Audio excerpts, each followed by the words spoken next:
those activists that on news are day after day I tried to expose. One of them happened to get a ticket from Maninagar. Not only did they lose their legal battles in court, but they today also lost on the political battleground of Gujarat.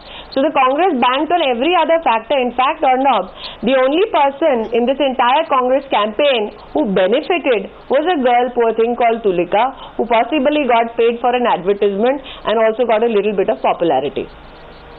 No, stop harping on this. Stop harping on the Tulika factor. I mean, I know it's it's something that you want to take a jibe at the Congress ad, but she only was there in an ad. And I don't think you're being very fair by making her the mascot of the Congress party, are you, Smriti? It is not at all a jibe. It is a fact. This was not a Congress leader on whom the campaign... Let me finish, Mr. Nirupam. This was not a... Now, Mr. Nirupam, if you're genuinely going to project your IQ on Times Now, I think we will... I will not get into that... I will not get into that Ghatia debate with you. I will only say this, that in the Congress campaign, they did not depend on the face of a leader. They had to hire a face to fight this particular election and project themselves in this particular campaign, which is not harping or jibing, which is a matter of a fact. So let's not shy away from that fact just because that campaign flopped. Smriti and... What is this? What is the point in Smriti Irani and Sanjay Nirupam. I'm now going to open this up to our panelists who have very strong views on the Gujarat election. And my question is fairly direct today. Gujarat is the fourth big state in which the Congress party has failed to re-establish a stronghold. Does the Congress need to completely reassess its strategy or risk being wiped out in the states, especially the big states? That's my question, which I'm opening here the news are with at this point of time. Let me go across to Mr. Rajagopalan first for a first comment on that. Mr. Sanjay Nirupam, whom are you putting responsibility for the loss of Gujarat seats in, many of the Gujarat being wiped out by Congress speech? Sanjay Nirupam, who are you blaming? Shakti Singh Gohel? Mr. Rajgopal, Mr. Rajgopal, Gujarat, or Rahul Gandhi? Mr. Rajgopal, can I respond now? Yes, please. Mr. Rajgopal, you must know the fact that Gujarat is one state in the country, and the state unit is running party and running campaign over in that particular state. The whole unit is working with the assistance of AICC. AICC is supporting the whole state unit. Now, if you want to fix up the responsibility, if you want to fix up the, please let me complete. If you want to fix up the responsibility, it is our party which is going to decide about that. Let the party take a call on this issue, but you are nobody to fix up the responsibility. No. 1 minute, Smriti Irani, before you respond. I just want to say one thing. No, Smriti, very briefly, then I need to move to my panel. Putting forth my observation. The observation is this, that there seems to a very arrogant projection within the leadership of the Congress party. Oh, this is just one state and just one state election. I would like to remind them that this is, though a state of the nation, but one of the most progressive states in the nation. And since it's very much a part of the nation, hence the impact of the Congress party's national leadership is very much out there for debate. No, very much out there for debate. Congress party feel the need to reassess. One of the things that I saw on the ground during the campaign in Gujarat was this whole projection by central leaders of the UPA that humne paisa bheja. And people in Gujarat continuously in their conversations with me said, it is the people of India who work hard, pay taxes, send that money to the central government, and then the central government dispenses that fund to all states. You are not going to be Unfortunately in Gujarat, I don't expect you to be charitable to the Congress party. What do you mean? But none of you are answering my question. Does the Congress party need to reassess? Does the Congress party need to reassess? Let's take a couple of quick reactions. That they need to answer. 1 minute. Mr. Nirupam, if there is one clear voice that is coming out from the Gujarat Pradesh Congress, is that they need to be left on their own to decide their strategies. The couple of things that they have not liked is, one, the reliance on the GPP they do think that the reliance on the GPP has not worked in their favor. They've lost their core voters. The second thing, that their leaders had stature, their leaders were working on the ground. They were working, for example, on the Vadilal Sarabhai case or on the riverfront displacement. But no, you don't answer my question. Does the Congress party feel the need to reassess? Simple and straightforward question. They feel they are still being given the chance by the central command to be able to reassess. And that's the question Mr. Sanjay Nirupam really has to answer. Wherever you had a regional leader like Veerbhadra Singh, you won Himachal Pradesh, but in Congress you did not project anybody, and that's where you've lost. Is that the lesson that the Congress has learned, Mr. Nirupam? Okay, and I want to go across right now because we've got Veerbhadra Singh also with us and Anurag Thakur with us. So Sanjay Nirupam, I'm coming back to you for a full answer on that. Just bear with me for a couple of minutes, Sanjay Nirupam and Smriti Irani. Veerbhadra Singh, good evening. This is Arnab Goswami here, and congratulations for a terrific Congress performance there. Anurag Thakur is also there with you. Mr. Veerbhadra Singh, thank you very much. Seedha sawal hai aapse, straightforward question. Do you believe that one of the reasons the Congress party has won in Himachal is because it has strong regional leaders like you? You are not a product of Delhi politics. You have not been parachuted by the Congress party into Himachal. You are a grassroots leader. Do you think that is the reason you have won? If there had been more leaders like you and maybe Tarun Gogoi in Assam, then maybe the Congress party would do better in many states. Well, local leadership does count in elections. And people who have worked for a long time in the states, who know the state, and the people of state know them, and they have confidence with each other, they are comfortable with each other, that does help. And in case of Himachal Pradesh, when I came to Himachal, when I was sent to Himachal, it was rather late in the day. Only about one month before the polls, I was sent to Himachal. In a short time available to me, I tried my very best toward every corner of the state, every part of the state, and mobilize public support for the Congress party. And because of the effort done by us Mr. and all, Mr. Veerbhadra Singh, in the run-up to the elections, in the run-up to the elections, charges of corruption were put against you. And among those who had put direct charges of corruption against you was also Anurag Thakur, who is with us today.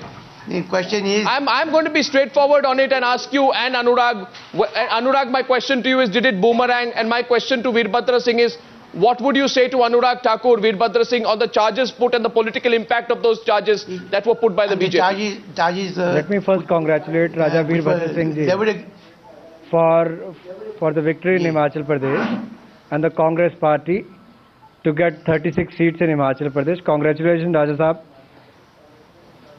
Thank you. At the same time, I would like to say the credit goes to the Congress party for the victory in Himachal Pradesh, no denying that. But whereas the corruption allegations are concerned, I'll take you back to the election campaign. During the election campaign, it was the TV channels who came out with the stories, allegations and the documents about the corruption allegations against Raja Veerbhadra Singh ji. It is not any political party who was making any allegations. These were the facts revealed by the various TV channels, not us. Of course you were backing them up. Of course you were following those reports. No, how can you were making charges against Veerbhadra Singh. Arnab, if you're going to reveal some documents and say someone is a corrupt or involved in the corruption cases, how can I say no to that? Country wants to know the truth, whether that person is involved or not. Do you believe in the charges? Do you believe the charges against Veerbhadra Singh had veracity or not? And it's important we debate this today. This is the first time you and Veerbhadra Singh are facing off on this issue. Do you still believe? Would you say that to him right now on the program?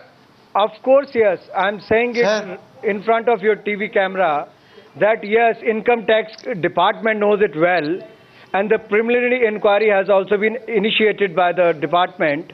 Let Raja Sahab deny that there was no bribe paid to him by one of the steel companies, and he has not changed his documents as far as the income tax returns are concerned. He can't deny that. That is with the income tax department. Singh, please respond directly to Anurag Thakur. Should I reply? Please do, sir. The charges leveled against me by the BJP it was not, the TV channels only followed the charges which were leveled against me by BJP leaders, including Mr. Jaitley. Are totally unfounded and baseless. So far this, the matter regarding the steel ministry is concerned, I can tell you the company concerned, I did not, the subsequent reports have revealed, even the present steel minister has given a statement that no favor at all was shown by me during my tenure as Minister of Steel to this particular company. Not even one naya paisa. And I have nothing to do with this matter. I don't know how my name is being sought to be dragged into this. And I also said I am prepared for even inquiry by CBI or any other agency to clear my name. I'm not. Okay, but we will be going back into the past if we take this any forward. And second point, are you the next Chief Minister? One second, question coming to you from SP Singh. Veerbhadra ji, ek sawal hai aapke liye. One question for you from SP Singh. Go ahead. Mr. Veerbhadra Singh, I was speaking to one of your family members, and apart from the fact that you have studied at Bishop Cotton, I was also told you have done a course in mnemonics, which is like retaining very sharp memory.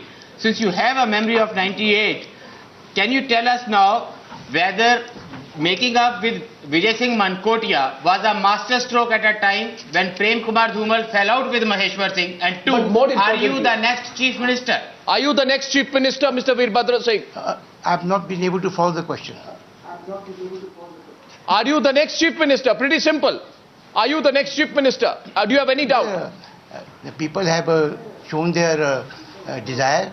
Now, so far I am concerned, my mandate was to bring the party to power in Himachal Pradesh. Now, who is going to be Chief Minister?